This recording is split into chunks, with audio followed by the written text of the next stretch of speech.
Hi, I'm John Byrne with Poets&Quants, and with me today is Anil Makhija from the Fisher College of Business at Ohio State University. Anil is the Dean of the Fisher College. Tell me why anyone should come to OSU for a business education.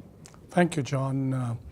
I think there are several compelling reasons why somebody should come to Fisher College of Business. It is an intimate, purposely small program, and that allows us to provide intimate level of education.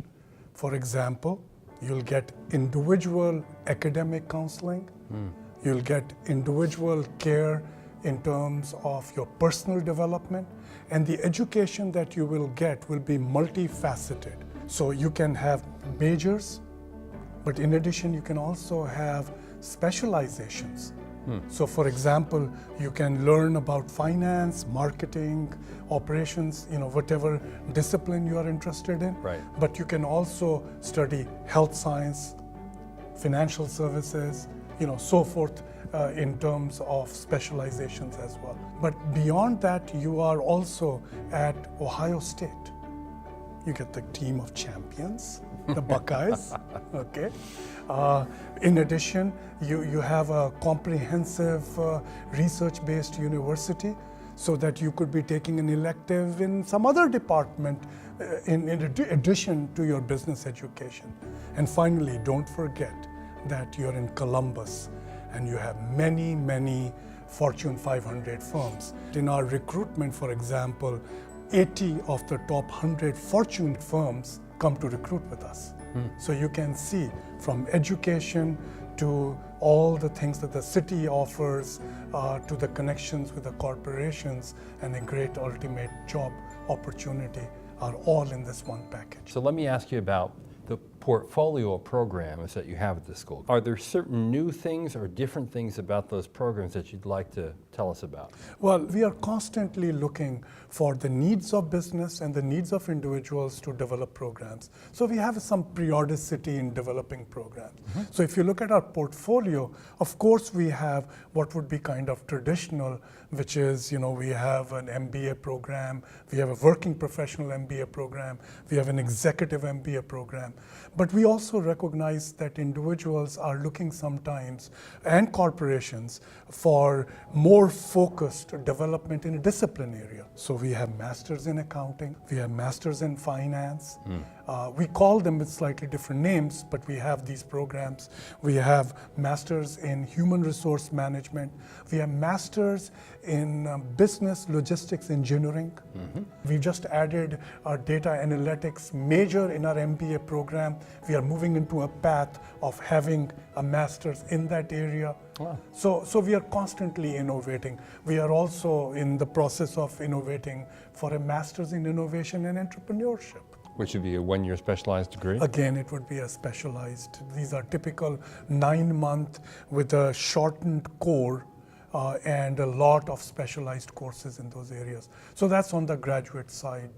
Tell me about GAP, which stands for Global Applied Projects. Yes. So there is classroom learning, but experiential learning is a very important component of education here. And so in terms of global learning, in terms of teamwork, the Global Applied Projects do an excellent job. And I'd like to give you one example, just to give you a sense of what is extraordinary about how we can go beyond doing this. So a group of students went to Kenya, and they worked on the logistics and production of what would be called a hydro pack. You've seen these beautiful pictures of women carrying pots of water, but those are hard on the back, and the water is not always safe, and storage is a problem, and so forth. So Greif, a local corporation, produced a hydro pack, and so the students went to Kenya to study how this could be rolled out as a product that would work. They actually put it on, walked the miles, and then did a study about the local production, distribution, etc.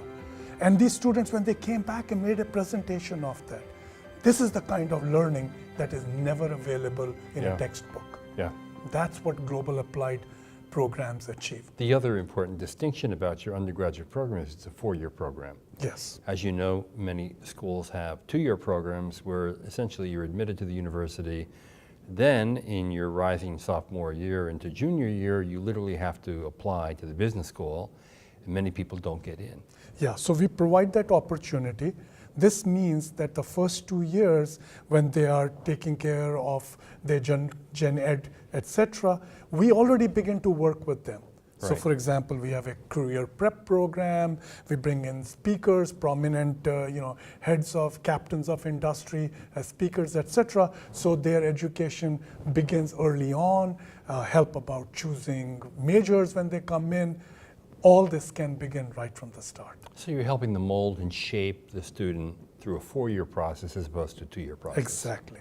And what kind of outcomes do your students have in the program, in the MBA program? If you look at job placement, for example, 96% of our students were placed for the last graduating class. And by the way, we are targeting full 100% for the next class. Can you do it? It's a stretch goal, but I think we can achieve it. And do you think the value proposition of the MBA, has it changed? How valuable is it today compared to how it used to be? One of the things that we see in today's world is that we live in a world with a lot of disruption. A lot of changes are taking place, whether it is in the technology, the delivery of education, or the growth of areas where business has needs, like say data analytics or Right. so forth, or the depth of knowledge that we need, a growth of knowledge, be it in marketing, be it in operations, be it in finance, etc. So what has happened is the MBA programs have also grown to meet the needs of this more complex business world with a higher responsiveness, with more innovation, with more disruption. So in name, it is still the MBA program, but what it delivers has altered. A good example, data analytics. Yeah. The fact that you're bringing this in as now an MBA major and will likely do a specialized master's in it is an indication of meeting the needs of your clients, the companies in your community. Exactly. Yeah. Exactly. So you have, if not the largest undergraduate business program in the United States, it's certainly neck and neck with the next largest. A very high percentage are in the top 10% of their high school classes. That's right. The ACT scores are very, very good. So are Yes. the SAT scores. And it's quite selective to come into the business program as a freshman. Exactly. Yeah. And that itself creates, to begin with, an environment of intellectually stimulating colleagues. Yep. But in addition to that, we recognize that every student deserves individual attention. And therefore, we have created a number of, shall I say, high impact programs within the larger program. And you have, I know, over 500,000 OSU alums. And the Fisher College of Business alumni base is very large as well, in part because of the very large undergraduate program you have.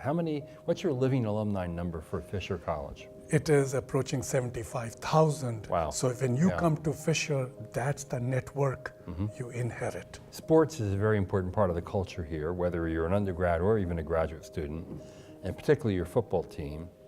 Is that like a special glue that bonds together people through years?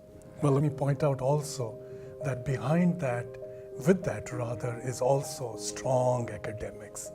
So I'd like to think of this as a complete package.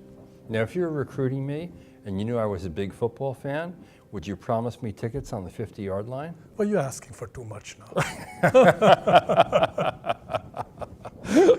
But you certainly, as a student, have football tickets rights. There you go. Well, this is John Byrne with Anil from the Fisher College of Business. Thanks for watching.